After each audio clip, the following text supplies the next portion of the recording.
ईरानी सदर की अचानक मौत, मुल्क की बागडोर अब कौन संभालेगा। ईरान के सदर इब्राहिम रईसी हेलीकॉप्टर हादसे में जाँ बहक हो गए। उनकी अचानक मौत की सूरत में ईरानी आईन के मुताबिक ईरान के पहले नायब सदर मुल्क की बागडोर संभालेंगे।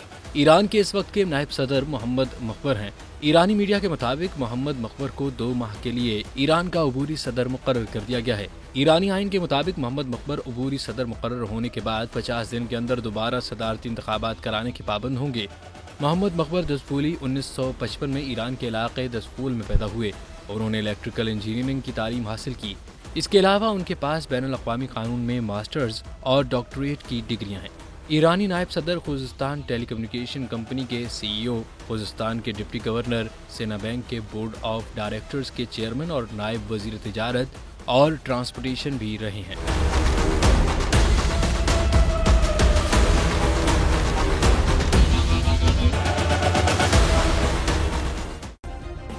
सब्सक्राइब करें और बेल दबाएं ताकि कोई खबर रह न जाए।